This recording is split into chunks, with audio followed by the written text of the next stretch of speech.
moment here, requiring a cool head. Billy Lamont on the line. It looks as though Dave MacKinnon will take the penalty. MacKinnon against Lamont. 2-1 to Kilmarnock.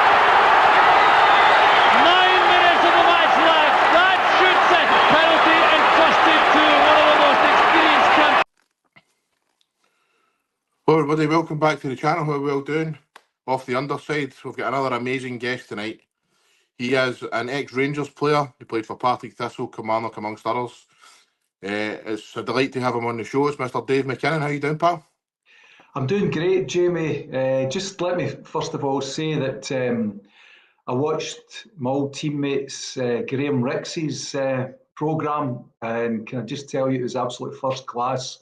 You managed to get some information out of him that I've never heard before. So it was a brilliant programme.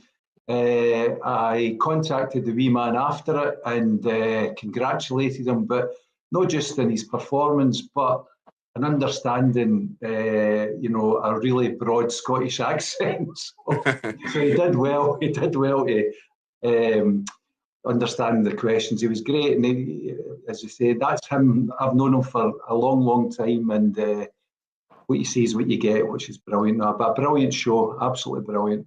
Thanks very much, Dave. I appreciate that, mate. I really enjoyed talking to Graham. He was brilliant. Maybe that wee stint up here at Dundee and then Hearts, maybe it's helped him with that Scottish accent a wee bit. So I did try and actually, if you can believe that, I did actually try and tone it down a wee bit, but so it's really hard to do. Well, I had to wind a wee bit just to hear the questions again. So the wee man did brilliantly. He done brilliant. He was great, mate. But mate, it's a pleasure to have your cell phone. Like I say, mate, you played for some big clubs and that, but on this channel, Dave, we like to go back to the very start, mate. Yeah. You grew up in Glasgow. What's your earliest memories playing football? Well, just a wee bit about where I was brought up. Like many in my era, I was born in my granny's house at Rassay Street in Milton in Glasgow. And then after a couple of days, I went to my luxurious room and kitchen in Orr Street in Bridgeton, an outside toilet. So for my first 6 years, I was brought up there. My dad was a foreman engineer at Wilson Boilers, and he got a new job in Babcock's and Renfrew. So we moved to exotic surroundings. We had our bedroom and a living room and an inside toilet. So it was just luxury then. And so that got me focused in football. He used to hang a ball from the cistern in the toilet. So if I ever were in the toilet, I could go and header it and all that kind of thing. And what we did was we had a school, my school, Moore Park Primary, just up the road. And those days, no vandalism or anything. The janitor left the gates open, and I used to go up there with my ball and hit it off the walls, and they were concave, convex, and the ball would come at an angle, and it started my control of the ball and understanding how the ball reacted to different angles. Although when I went to Rangers, my good friend David Cooper said to me, he says, "Did you ever practice?" He says, "Because your second touch is always a tackle." And I said, I did.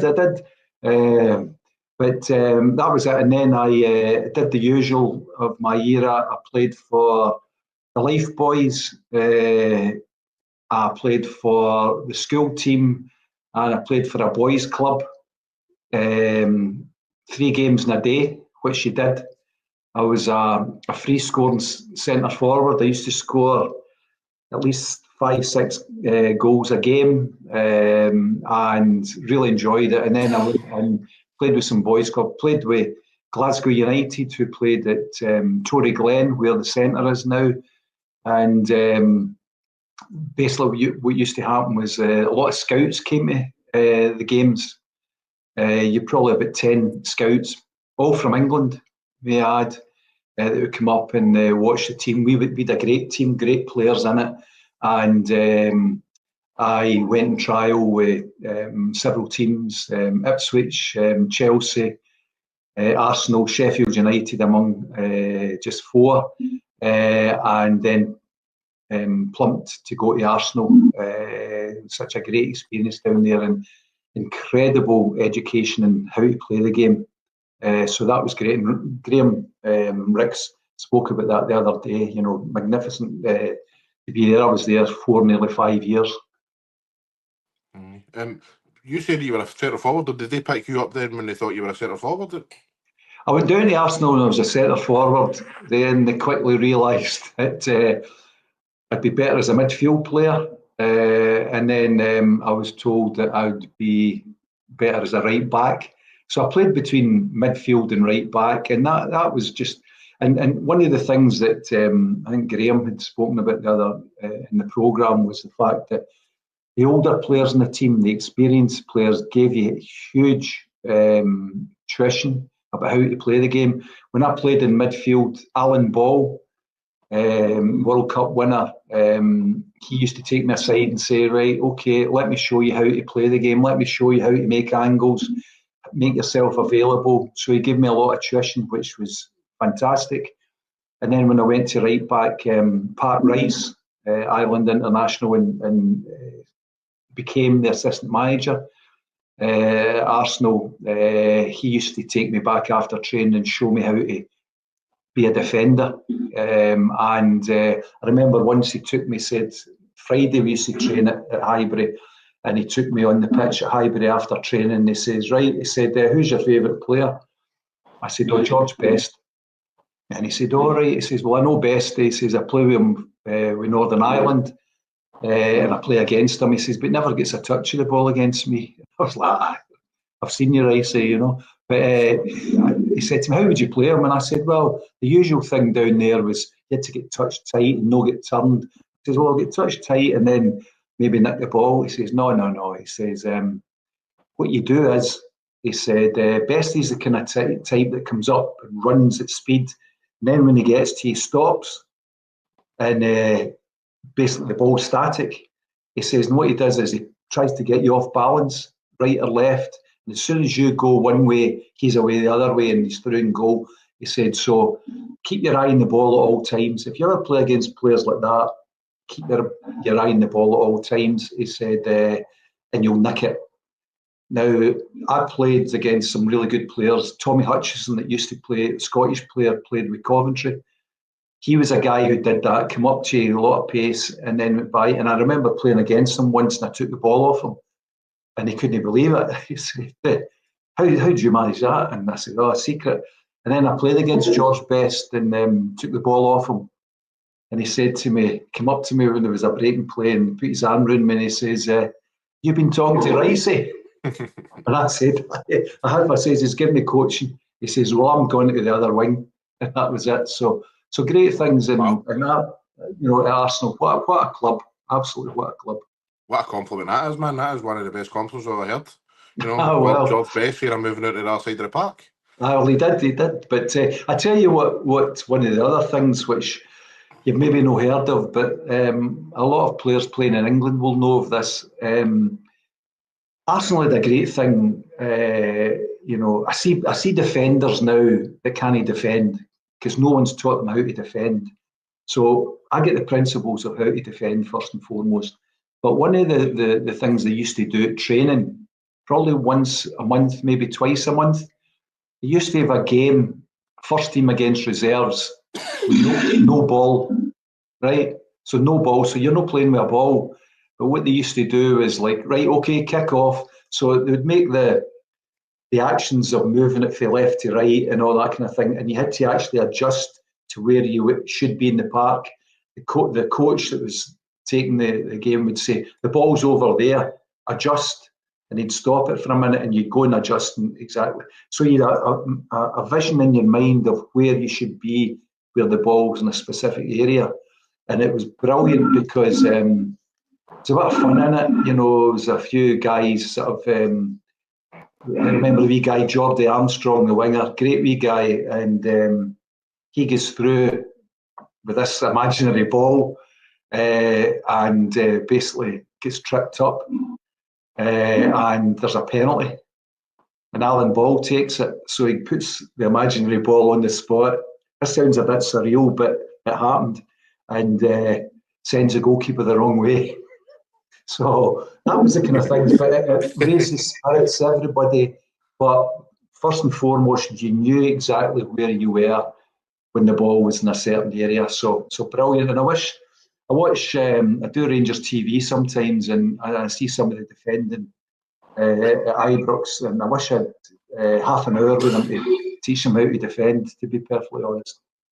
Well, I think a lot of the Rangers players thought there was no ball last night, to be honest with you, but well, that was exactly, you're absolutely right, but it was a bit of the zonal marking, which, is fine, but if you're playing against good teams, they go inside you, outside you, and a bit of movement, and if you're zonal marking, you don't really move that much. And also, what I noticed was that zonal marking, when they adopted that, nobody was at the edge of the box, and they just sat in 3 or 4 on the edge of the box, and the ball came out. That's how the goals came, because, two of the goals, but it was all about that.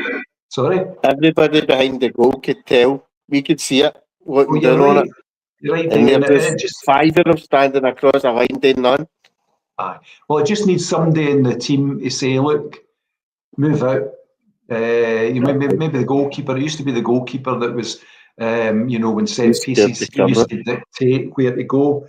But I saw it straight away, and I thought, going to lose something. I think that was one of the things about Rangers at the moment. They've got a lot of loan players at the back. They've 3 loan players, and it takes a while to understand how your teammates play. But also the fact is that the defending, that's where they're let down. There's no energy in certain areas, but also the fact is the defending has not been right for a good few years.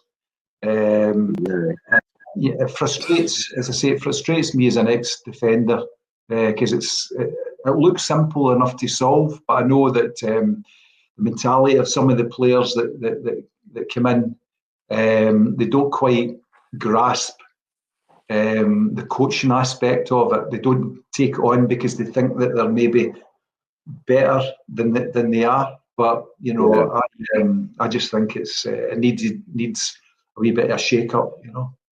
A lot of people were saying zonal marking, but see that second goal. See, by the time the ball comes to the guy on the penalty spot, surely somebody should have been out there. Somebody should have been out. Yeah, you were slow to react all night at corners, mate. All night. That's it. Well, it's down to an attitude, because you used to, one of the things you used to do was throw yourself at the ball to block it. Sometimes, and most of the times, you get hit in a pretty uncomfortable place. But if the danger was cleared, that was it. That was your job. Don't let crosses coming in. Don't let shots come in, and put your body on the line. And I think, looking, if you're talking about Rangers, I think that they've got players at a certain level, but they're not putting their bodies on the line for it, and that's what's needing. I think that's that kind of extra, and that sometimes maybe comes with being a lone player. You don't want to get injured because you've got, you're getting back sometime. But I think it's disappointing at the moment, to say the least, and I can understand the fans' frustration. It's obviously talking of defending and stuff, and you were a centre forward in your younger days. You go to Arsenal, they decide you go back. Was there any pushback for you on that? Obviously, you're maybe going to just go, well, these guys are unbelievable in their area and that. But obviously, being a centre forward all the way back to being a right back, was there any doubt in your mind that they might have been wrong or anything like that at that point? No, not at all. Because I think the thing is, when you go back the way the game's in front of you, and you can see everything. If you're playing up front, your back's to the goal a lot of the times. And my roommate was Frank Stapleton, who went on to have an incredible career. And Frank was an exceptional player, great in the air and everything. And he could take a kick, with the defence. But I quickly knew I liked midfield as well, because you could go through and have shots and things like that.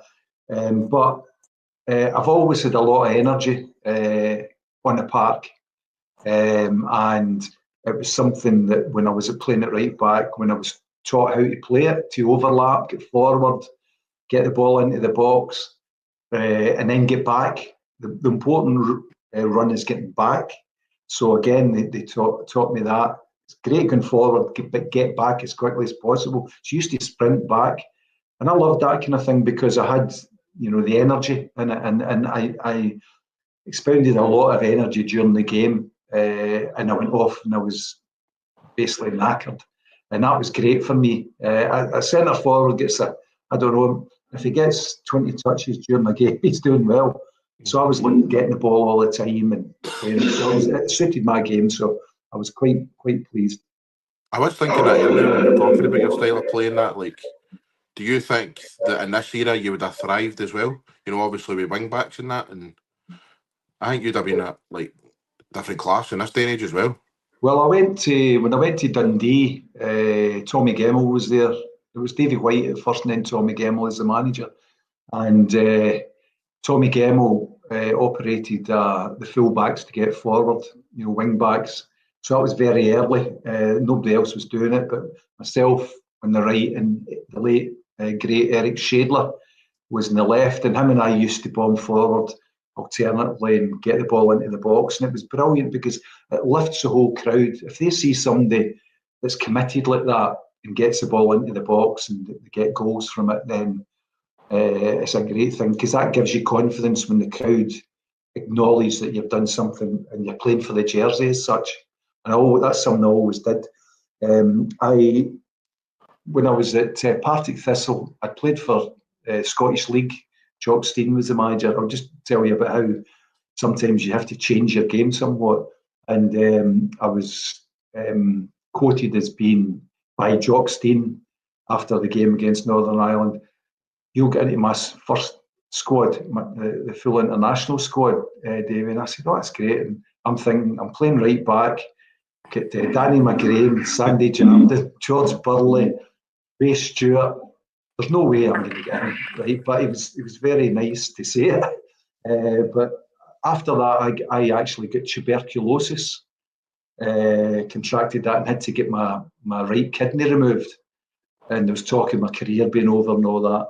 But in that recuperation period, when I'd left Arsenal with a 2-year contract, and that was heavy on my shoulders because I should have stayed. The time wasn't right, but I went to Dundee because they offered me first team football, and at that age, 20 years of age, 21, you want to play football, so that was why I went. But when I saw all the guys that I played with getting into the first team, the youth team at Arsenal, it was probably the whole team made it. David O'Leary, Liam Brady, Graham Ricks, David Price, Frank Stapleton, loads of players, Wilf Rostron, John Matthews. So they all made it, and I was watching this match of the day, and I was up at Dundee. I was then with my kidney removed. So my career's, many said it was over, but I had to rethink my game, and I thought I need to get back to the basics, and I really rethought my game.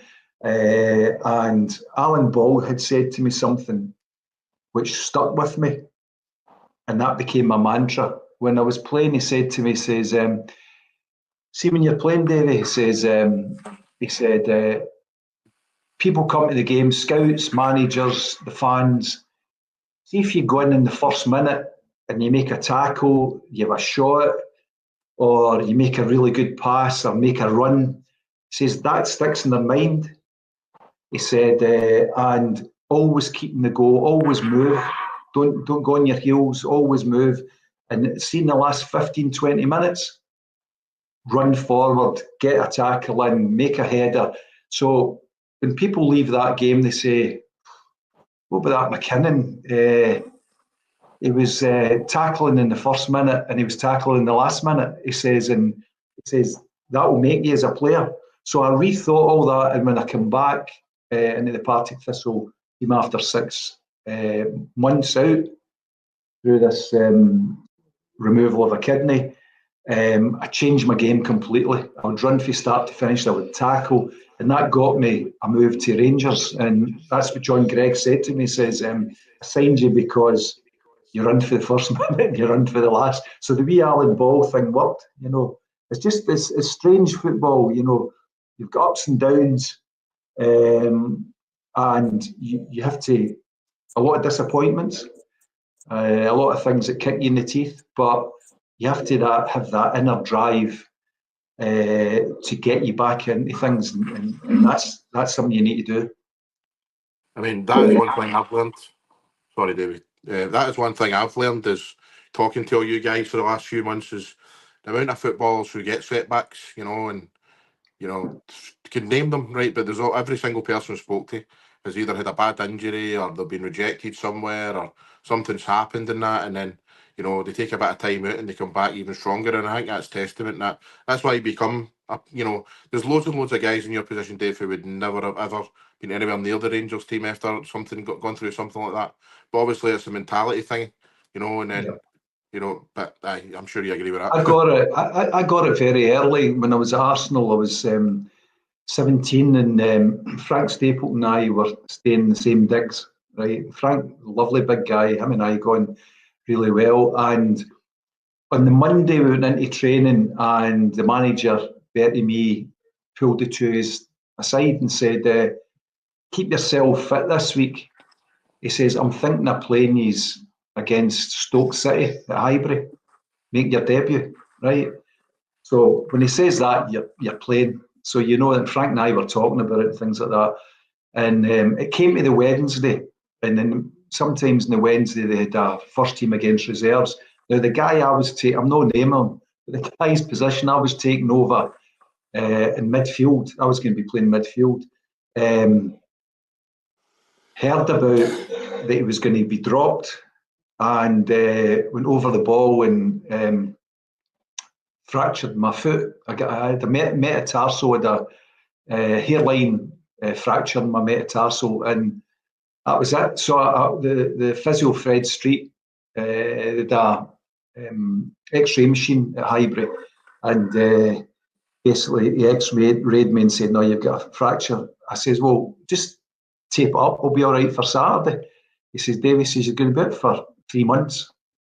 He says, "I'm going to put a wee plaster on it." So I ended up, I was in plaster, a bit like Graham, didn't have a phone in my parents' house, and I'd gone to a public phone and told my dad on the Monday that I was going to be playing against Stoke, and when Saturday came, I went and phoned them and told them what had happened, and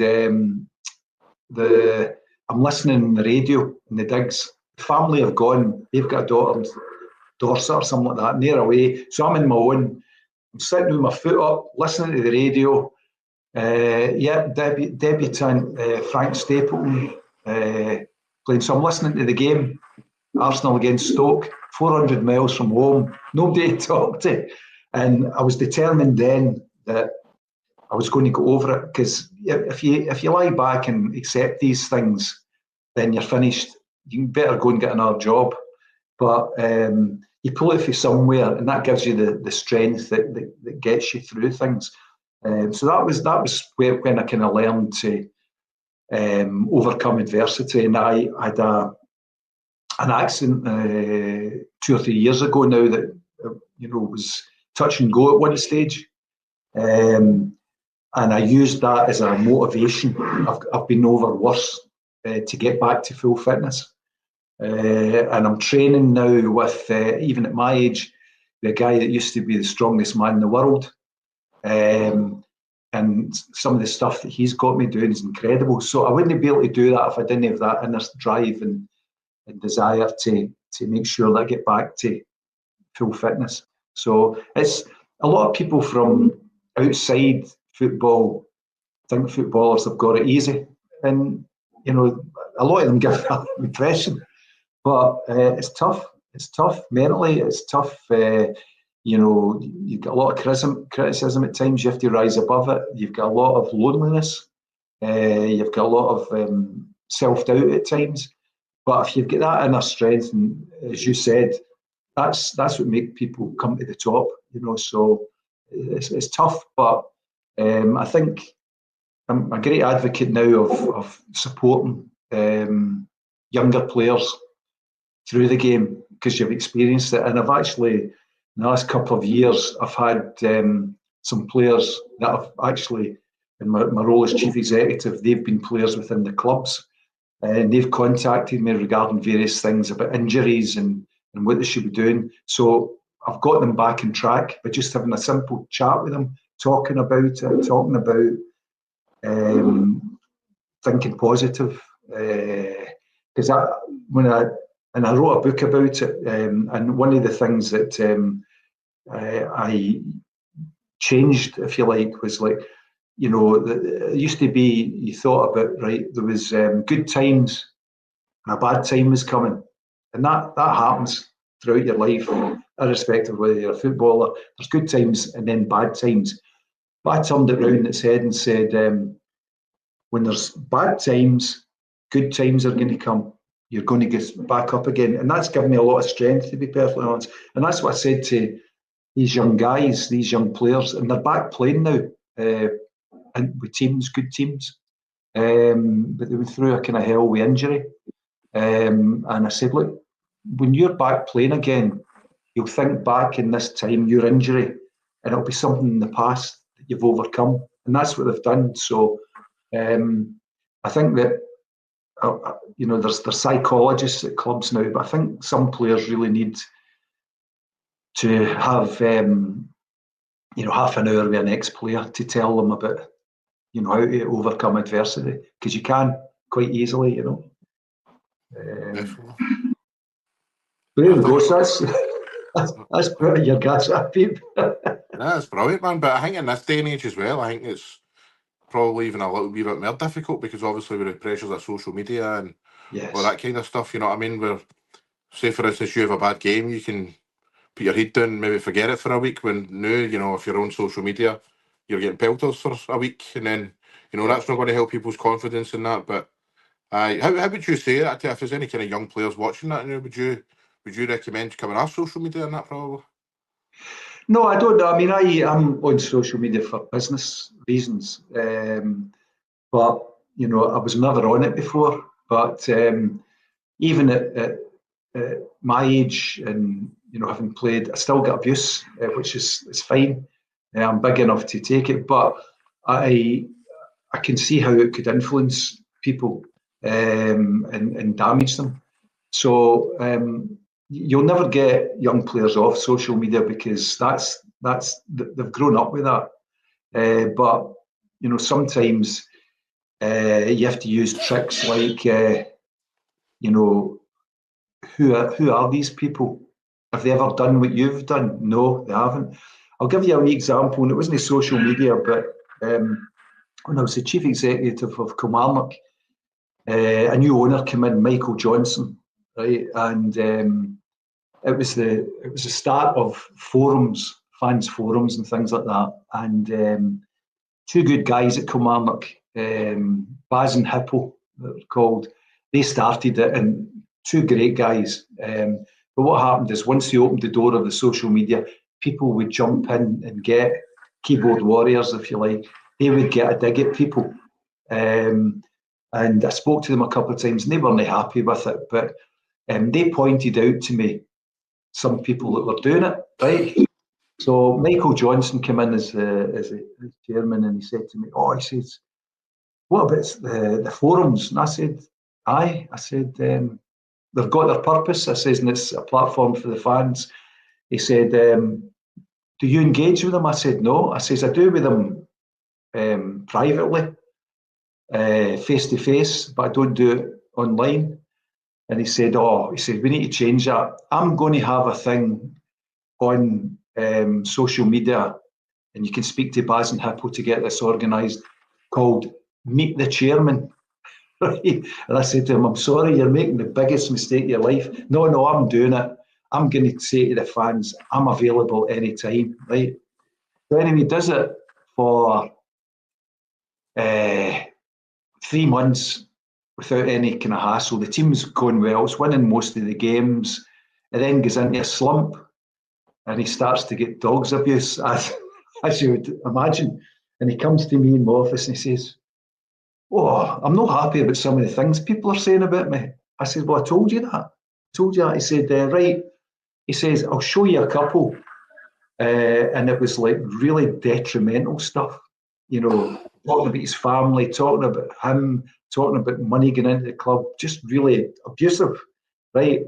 And I found out the 2 people that were giving them abuse, right? And Kilmarnock's got a hotel, as you know, and I knew these 2 people went into the hotel on certain days, right? One of them was, I think, a 17-year-old school kid, and one of them was a guy maybe in his 70s, right? And they were threatening him. I'll see you down when it gets dark after a night game and all that kind of stuff, right? So he said to me, he says, "I need to find out who these people are," right? So I took him into the hotel, and there was a balcony, and I said, "See that boy there and that man?" He said, "Yeah." I said, "That's the 2 people giving you abuse." "Oh, that's all right then." So I think the thing is, like, for young players, mentally think about who's giving you abuse. They're jealous, primarily.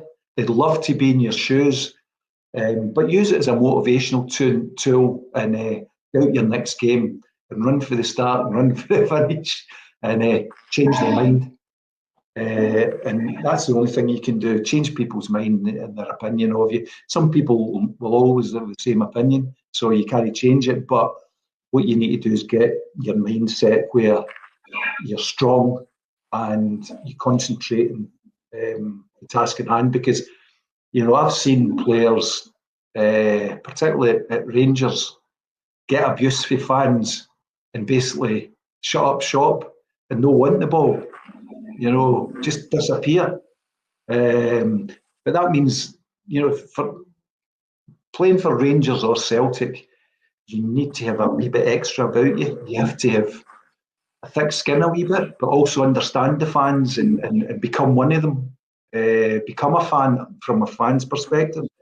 But also play for the jersey, because that's the big thing that I never hear now. It used to be all the thing. Yeah, he plays for the jersey. He might lack a wee bit of whatever, but gives 100%, and that's the thing that I think fans admire. Look, who was the last person? Probably Scott Arfield at Rangers. Probably did it. The fans, he plays for the jersey. The wee guy Cameron, I think, plays for the jersey, gives his energy. He's out at the park. He's in tackling for a guy his size. He lifts the team with his enthusiasm. Fans maybe relate to that, don't they? That's the thing. I was thinking he done something last night when he came on as well. Won the ball back or something, went on a run, I'm sure. Because fans want that. They want their players to fight for the club and fight for them, because invariably they are. They're fighting for themselves. They're fighting for the club, and they're fighting. And they can make mistakes, but if they're honest and they're giving 100%, then fans forgive that. They do forgive that. I'm testimony of that. When I was there, 177 games I played. I don't know how many good games I played. I played okay, but I always gave 100% on the park, and I raised my teammates at times when they needed to get raised. How was playing under John Gregg to how was playing under Jock Wallace? John Gregg was one of the best managers I've played under. I think I played under 14 managers during my career. John Gregg was one of the best, but he also had Tommy McLean by his side. Tommy McLean was a brilliant coach. John was a great manager and a nice man, and greatest ever Ranger. and he deserves it.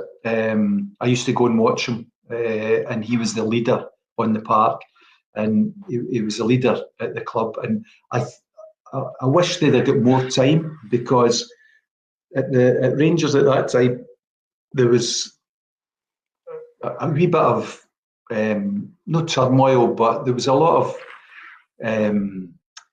sort of criticism coming from within the club, from the board. And you know, we as players, John Gregg always had us lined up and gave us confidence, trained as well. Tommy McLean tactically was great, and I thought that the combination was there. But what the club started to do was get rid of players from having a good team. Because when I went there, I think we were undefeated in maybe 17, 18 games. We went up to Aberdeen, beat Aberdeen 2-1, and that was the first time that Rangers had beaten Aberdeen since the inception of the Premier League. I always remember that game. It was a great game, and we were flying. We were top of the league. We'd just beaten Borussia Dortmund in Europe, and things were going great. With a great combination in midfield, and that's where the engine room was, with Robert Pritz, Bobby Russell, and Jim Bett, who for me was an absolute sensational player. But he was different from the other two. Pritz was a wee technical player. Bobby Russell was great, had a great association with Davy Cooper. Jim Bett was a powerhouse and was running forward. And I remember John Gregg coming into the dressing room and saying that the board had told him to sell Jim Bett to Lochran. And it was something, off the top of my head, 115,000, something like that, because they needed money to come in.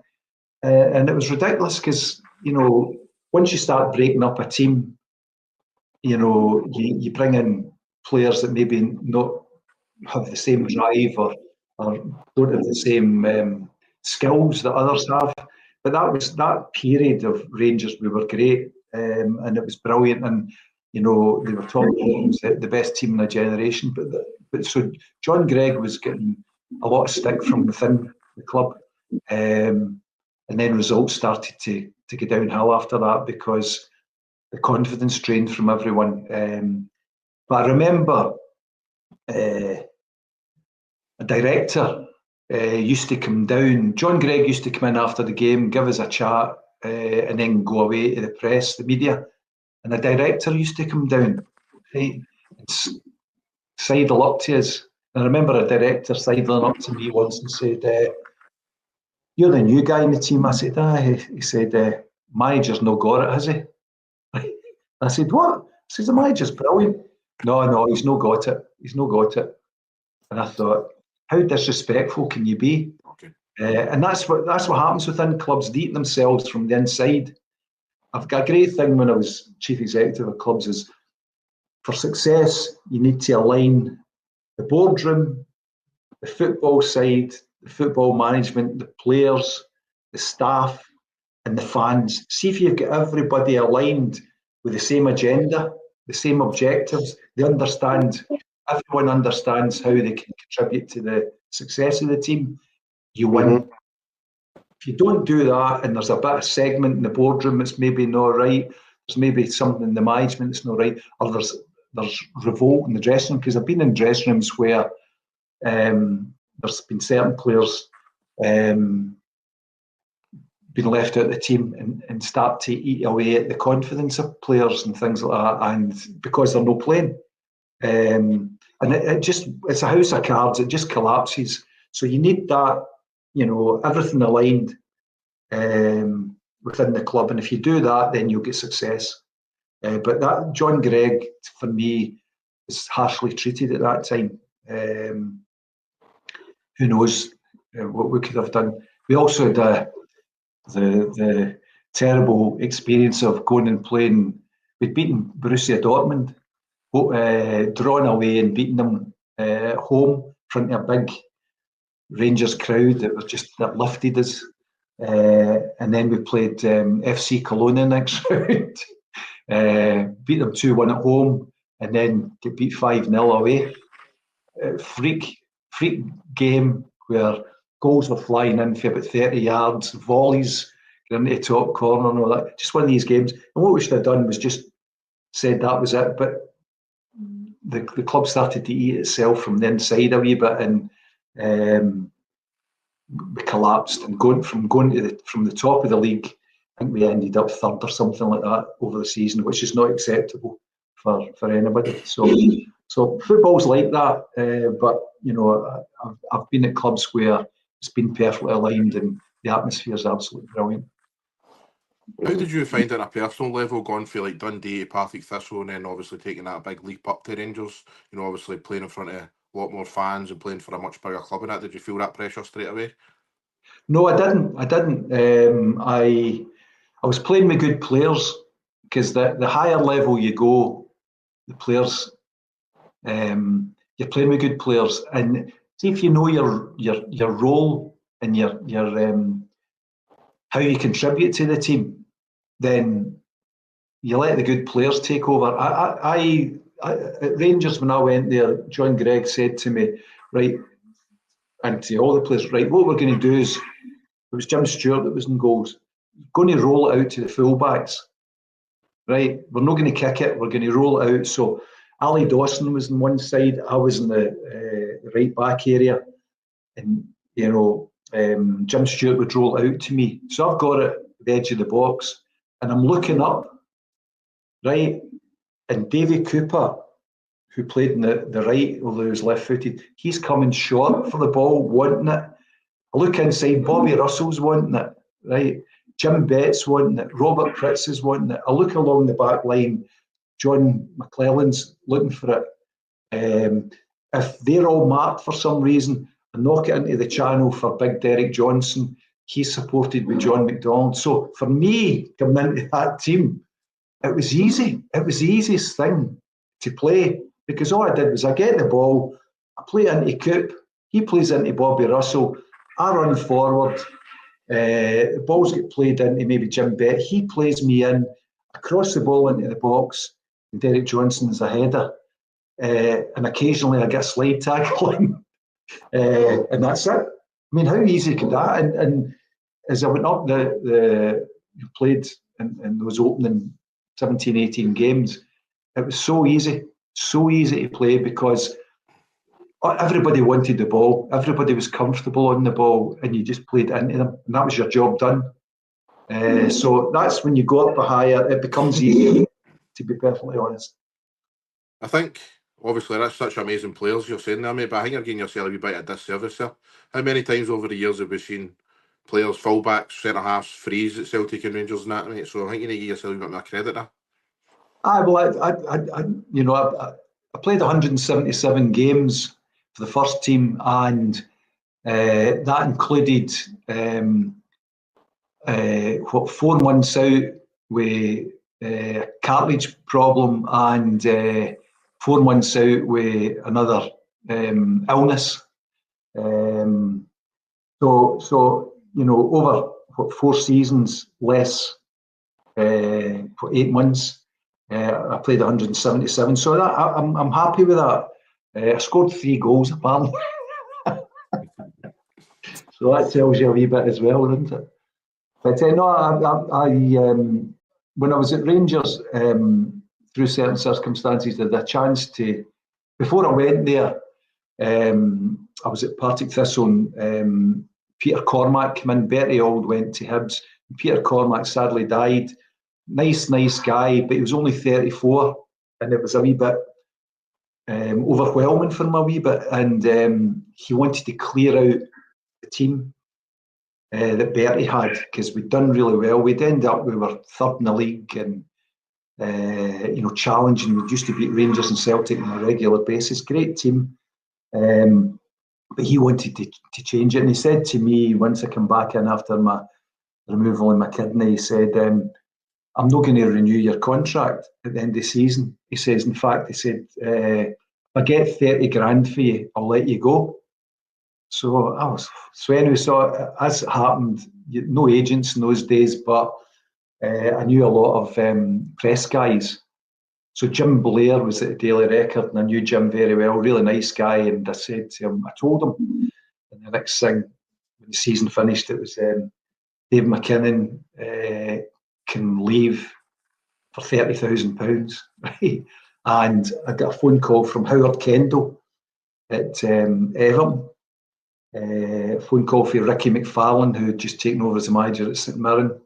And I'd said to my dad, I've got some ghost to rest. We're leaving Arsenal. I'm going to go back to England with Everton. Next thing, there was a chat on the door, and it was Davy Provan, the ex-Rangers left back, who was assistant manager. And he said to me, he said, "Oh, I see you've been talking to Everton." I said, "Howard Kendall wants me to go down." He said to me, he says, "No," he says, "you got to Ibrox. John Gregg wants to see you. And as you do, you phone your dad." And I told him the situation. And he says, "Well, what do you think?" And I said, "Dad, if we go back down to Everton, running out of Highbury against, my ex-teammates, that would be a wonderful thing. That's what I want to do." He says to me, "Dave," he says, "if you don't sign for Rangers, you and I are finished, son." I said, "All right." So anyway, there was no contest. That was it. And I went up and met John Gregg, and I was annoying him because he's this legend, and he offered me about a third of whatever were offering me. And he said to me, he says, "I'm going to have to pay 50 grand for you." I said, "Did you not read the papers?" So I tried to negotiate, as again, no agents.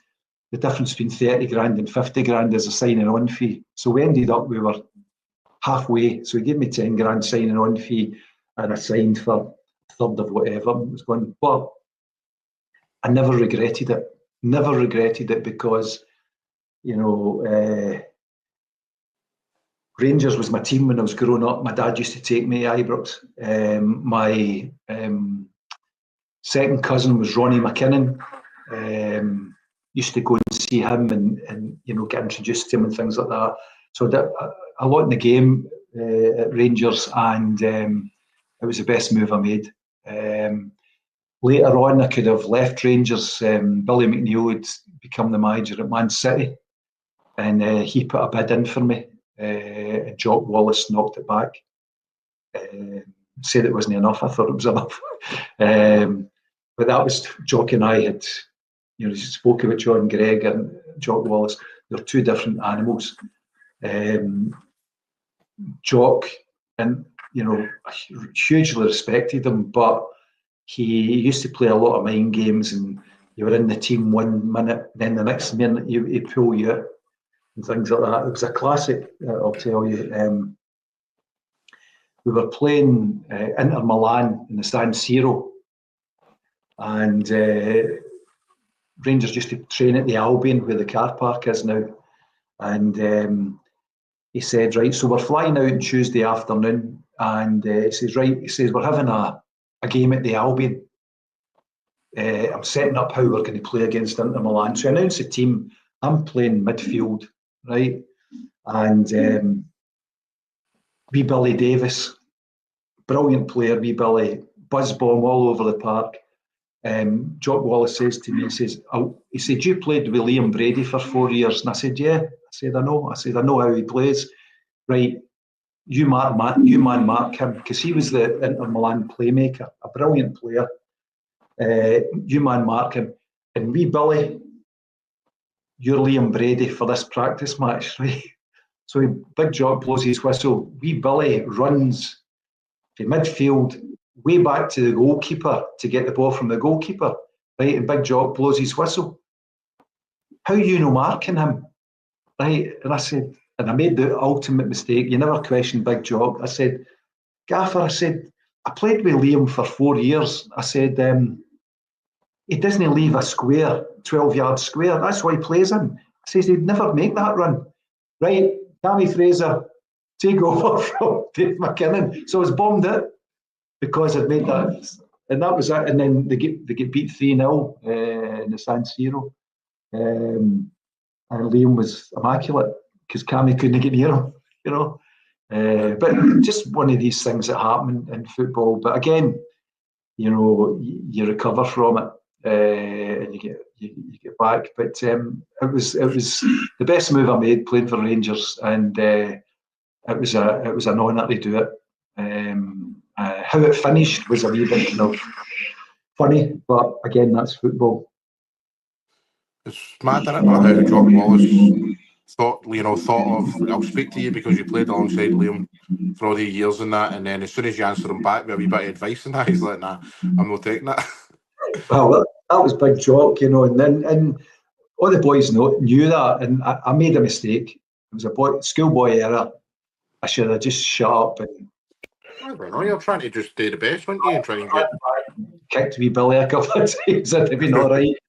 But these things happen, and I've always been one to kind of speak my mind, and I was trying to help the team, to be perfectly honest, because, you know, as I say, Liam, an absolute magnificent player, but he'd a left foot, a wand, and he just used to drift into areas on that left-hand side and just pick players out, and players knew, you know, if they made a run, Liam would play it right to their feet and get them through. And, you know, we got hammered that night 3-0. It should have been a lot more because he dictated play. But as I say, these things happen. How did you experience the Old Firm matches? Obviously, I know your cousin, Murdo McLeod, played for Celtic. And how was it facing him? I tell you what, it would never happen in these days, and I'm sure if the fans had found out at the time, they wouldn't have taken too well with it. But I lived in Renfrew at the time, and Murdo stayed in Helensburgh. So him and his wife Mary used to come up. If we were playing the Saturday at Ibrox, him and his wife Mary used to come up with a wee bit of lunch, and basically him and I would go to the game together. Oh, come on. Can't be better than that. And Mary, You'd be ready for that if you knew that, David. Mary and my wife at that time would go to the game in our car, right? So we had to watch how we parked, because we used to park at school, and I used to say to him, look, you need to get out here. I can't. You and I can't come out together. Anyway, so we did it, but once we crossed that line, we kicked lumps at each other, to be perfectly honest. And I remember one game though. We were playing, and I was playing. Jimmy Nicholl had come up. Jimmy's a lovely guy, as you probably know, and a great player. So Jimmy came up on loan. I came over. It was Vancouver Whitecaps, I think, and he was playing right back, and I went in. And I was playing midfield, and the game went on, started, and it was a battle, you know. And I was going in, and I was tackling, winning tackles. The fans were, you know, jumping up because I was doing it. And the next thing, there's a kind of 50-50 ball. Murdo goes over the ball and does me, right? So I go down, and it's Brian McGinley who's the referee, right? Remember Brian McGinley? And Brian was a friend to all the players. We knew him. You could talk to him and all that kind of thing. So anyway, so I'm lying. The physio comes on. Murdo comes up to me in my ear. He says, Davey, I'm sorry. He says, I thought you were Jimmy Nicholl. And I said, he says, I'm going to get you back. So that was it. So the next thing, I got up onto my feet. Brian McGinley says, he said, I think that might be a red card. I said, well, it's up to you. I says, but it was mistaken identity. And I told him, I says, he thought I was Jimmy Nicholl. And Brian McGinley says, I can't send somebody off for mistaken identity. Yellow card. Who was the score in that match? We beat them. So that was all right. Reject for asking. So anyway, that's the kind of thing that went on, and Murdo and I used to meet for a beer after. If Celtic were playing somewhere in Rangers, we'd meet in a beer in the Bellahusen Hotel, and I used to bring a couple of players. I was very friendly with Ali Dawson and Robert Pritz, and he would bring some players. And he came once with Charlie Nicholas, right? And there was some Rangers business fans in there, right? So we're standing at the bar having a beer, half pint of beer, And next thing, this guy, businessman, comes up to me and he says, a few drinks, and he starts poking me. What are you doing drinking with them? I says, oh, Murdo's my cousin. I says, we're talking about family stuff and all that. That's all right then, but what about Nicholas? There's going to be trouble here. So I said to the boys, look, I said, we better go on our way. So we're just about to leave, and next thing the boy comes up to Charlie Nicholas, right? And it's been in the papers that Charlie Nicholas has been offered a new contract, £1,000 a week. He ends up going to Arsenal, but £1,000 a week, right? Which was decent money in those days. And the boy comes up to me and he's had a few more drinks. He's been at the hospitality, and he starts poking Charlie Nicholas. And he says, you, Nicholas, he says, what can you do that I can't do for £1,000 a week? Charlie said, hold on a minute. He went into his wallet, pulled out two £20 notes, ripped them up, threw them at the guy's feet, said, right, you do that. He went, I tried it with a couple of pound notes the next week, and no, it didn't have the same effect, you know. But that was it. So, but Rangers and Celtic players used to, you know, meet socially. We were always asked to go and open pubs or do this or do that, and you would meet up with Celtic. And although when you went on the park, you know, there's no quarter given in the park. You get stuck in, and you know, you wouldn't take any prisoners. And that was the same for both sides, but you respected each other, and that was a good thing. And it would never happen now. Never happen now, you know. But it was an era where you know, you had to keep quiet about who you were talking to and who you were meeting. You know. So you mentioned a wee bit. Sorry. No, I was just going to say great times, great memories. You mentioned a wee bit how you know, was there the best endings? How do you look back on that? Well, again, when I wrote my book and had my accident, I turned it round and thought of the positives. What happened was Jock Wallace was still there, and I got a knee injury, which the club thought it was ligaments. And basically, in those days, you never really got a scan. It was an exceptional thing to get a scan. But the club thought I had ligament damage, and I kept coming back playing for the reserves and basically unable to play. So eventually did a scan, and I torn my cartilage. So I'm on the treatment table about 10 days after the operation. And as I said, the club played at the Albion, trained at the Albion, and it was a Friday. And we were playing Celtic at Ibrox the next day. And Jock Wallace came into the treatment room like a bull in a china shop, throwing everything and shouting. And he says, Big Craig Patterson's just gone over on his ankle. He said, we're struggling, we've not got anybody to play. Right? And he comes up to me and says, puts his mouth close to my ear and says, how are you doing? Are you all right for tomorrow? And the physio says, he's only got an operation 10 days ago. And he said to me, you'd play for this club, Davy, for anything, wouldn't you? I said, well, of course I would. He says, you'd run through a brick wall for us. I says, I know I would. That's nice you saying that. He said, right. He says, you're playing centre half tomorrow. And the physio's going, there's no chance.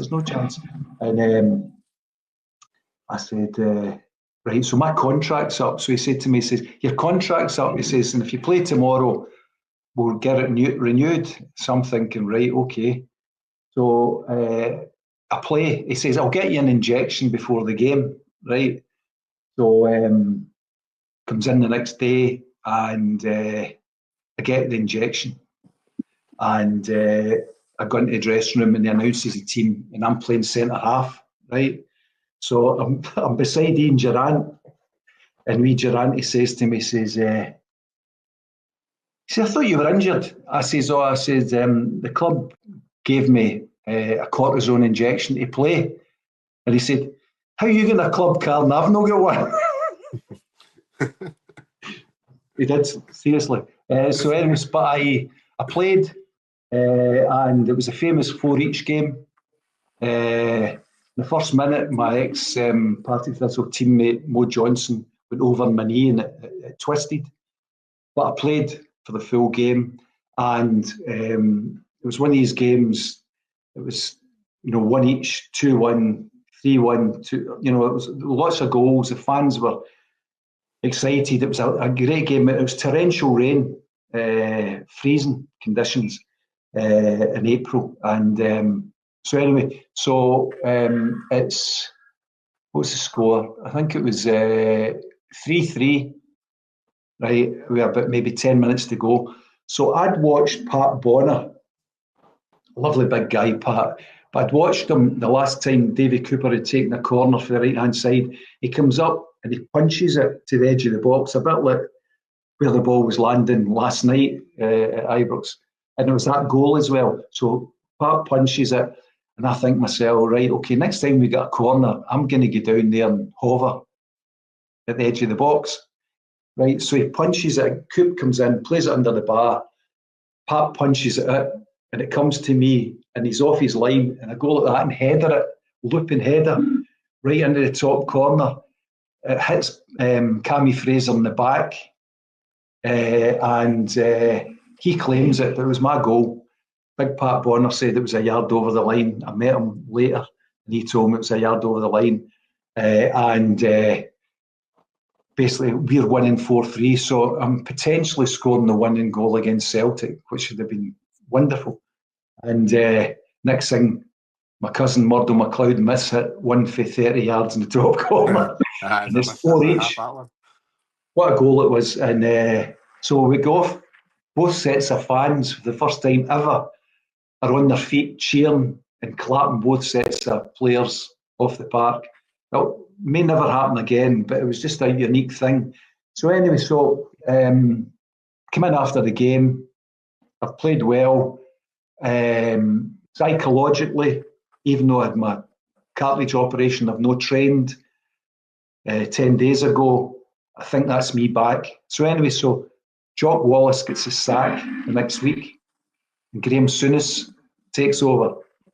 Right.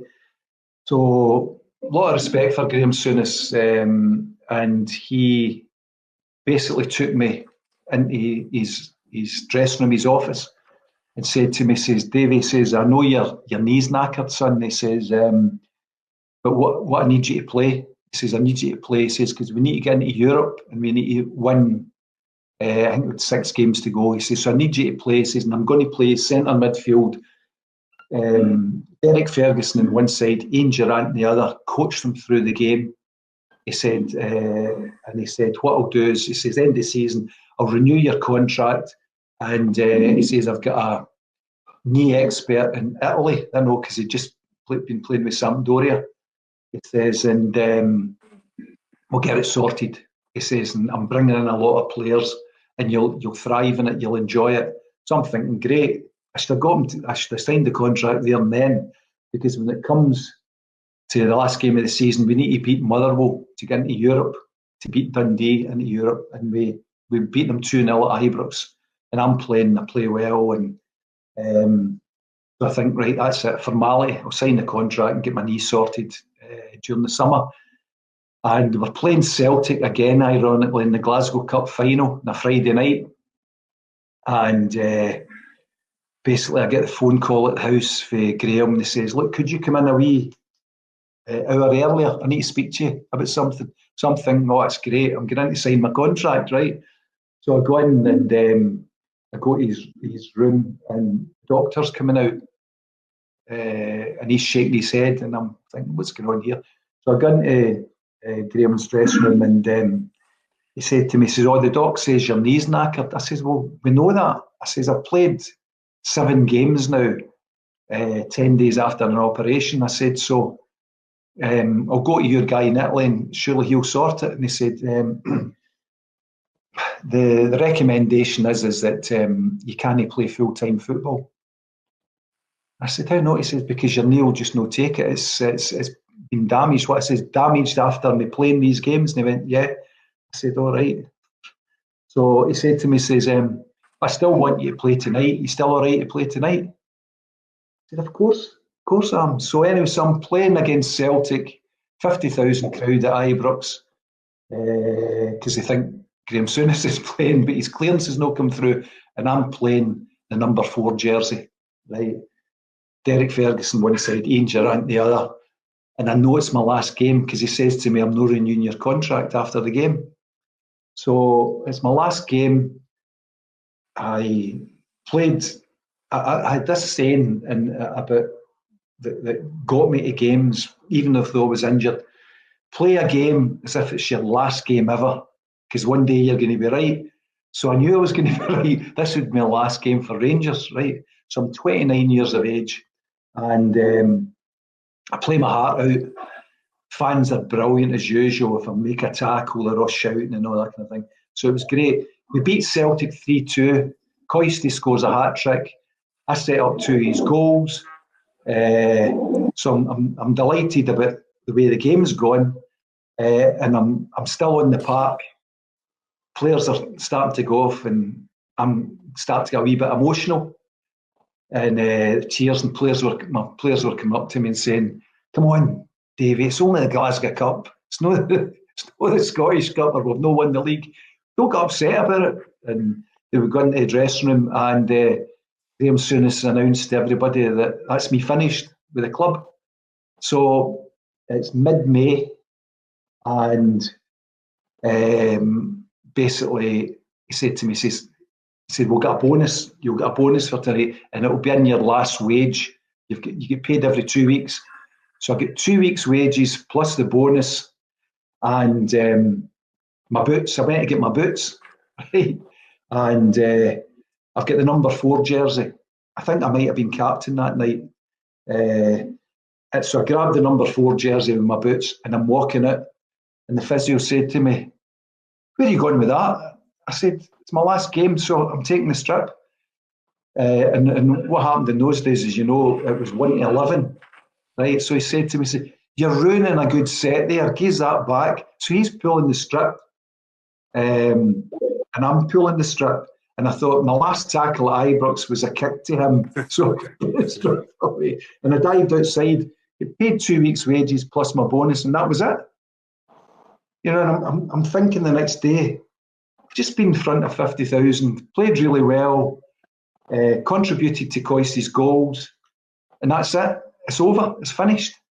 But again, what I did to myself about overcoming adversity and turning a negative into a positive, when I look back when I was writing my book, I got a job within a month at Tennent's as an area manager. I got a part-time contract at Airdrie and got the biggest signing on fee I'd ever had. But I was part-time, and I was at Tennent's for 12 years, was involved in a lot of brands, O'Neill's, All Bar One, J&R Tennant, the Horseshoe Bar in Glasgow, as an area manager. And then that experience allowed me then to have a share in the pub with 3 others. And then we sold the company, and it allowed me to come back into football as a chief executive. That would never have happened if I'd have signed another contract. I know it sounds a bit surreal, but I've turned that into a real positive. And I think you need to do that in life sometimes. It was terrible at the time. It was a terrible blow to leave Rangers under those circumstances. I met Graham Souness and Walter Smith many times after, and they were kind enough to say to me, "I don't know how you got over that, but you did really well for us, and really appreciate what you did for the club, blah, blah, blah." And I took that because they are honest men. Walter was sadly not with us, but Walter was a great guy, and Graham's a great guy. So I took that as a positive again. But it was just surreal. It was surreal how it happened. And but I played for another 6 years. I played for Airdrie, transferred to Kilmarnock, got them promoted with a penalty kick. And again, it's just how things happen. I'll just quickly tell you this story, but I couldn't fathom out in writing my book how I went to Dundee when I had a 2-year contract at Arsenal, right? But I worked that out. It's a wee bit tenuous, but I worked it out. When I went to Dundee, Tommy Gemmell was there, just coming to the end of the player and then became the manager. And he was the greatest penalty kick taker in the world. Nobody could get near his penalties, right? And I thought, I'm a young player. I want to know how you take penalties. So I said to him, what's your secret with penalties? And he said to me, he says, I've not really got a secret, but I'll tell you. He says, hang back. He says, get a dozen balls. He says, and I'll show you. Right. So anyway, so I go in goals. He puts the ball in the penalty spot, and as he's running up to it, he tells me, he says, what I did, Dave, he says, is I get my head over the ball. He said, and I hit it as hard as I can. He says, and if I don't know where it's going, the goalkeeper's got no effing chance. I said, that'll do me, Tam. And he's pinging them all over. There's no chance a goalkeeper can get to that. And I'm not a goalkeeper, but there's no chance with the power he's putting into it and getting it on target. So when I'm captain of Kilmarnock, you know, go to Airdrie, get transferred to Kilmarnock, they're the second worst team in Scotland, right? They've just gone rock bottom. East Stirling were bottom of the league, Kilmarnock were second bottom. And it comes to the last game of the season at Rugby Park, and we need to win to get promoted. So we're playing Cowdenbeath of all people, right? And we win. We score 1-0. Tommy Burns, who was a great friend of mine, hits a free kick in. Paul Flexen headers it. So big crowd, 10,000 or something at Rugby Park. So we're 1-0 up after 2 minutes, and then the nerves start to come in. The crowd are getting a wee bit anxious. Cowdenbeath equalised, and then 9 minutes from time, guy punches the ball off the goal line. We get a penalty, right? I'm the captain. I need to take responsibility. I walk past my good friend Tommy Burns, who's praying. Praying. He says, I'm praying to the big man. I said, oh, great, Tommy. He says, but by the way, he says, he'll look after Rangers players, he's telling me, so you'll be all right. So I got, and it's just as I place the ball in the spot, Tommy Gemmell's voice comes into my head. Run up to it, get your head over it, hit it as hard as you can, because if you don't know where it's going, the goalkeeper's got no chance. And it's on YouTube, right? And I run up to it and whack it right down the middle. Goalkeeper semi-dives, it misses his head by about 6 inches and goes in. Kilmarnock are promoted, job done, right? So things happen for a reason, I believe. And, you know, I would never have done that, scored that penalty, one of the greatest days of my career, to be perfectly honest, if I had not made that move. So I've jigsawed it all together, and I'm in a good place with everything. You know, so I've got over the Arsenal thing, I got over the Rangers thing, and it's great to be able to have that mindset that you've tucked it all away and you're positive and happy, you know. So that was it. So that was the story about leaving Rangers. Amazing, mate. Absolutely amazing. I don't want to take up too much more of your time, Dave, so I've only got one more question to ask you, mate. Thank you very much for your time, mate. It's been absolutely amazing. Pleasure. Hearing all these stories and that. So one more question is, you played with a lot of great players over your time. If you had a five-a-side team, mate, and you were the coach, who's your five-a-side team? Right. I had a wee think about this because I actually saw you asking Rixie this. So I'm going to go for the first time, I'm sure, on your show for a team of left footers. All right. Five-a-side left footers, right?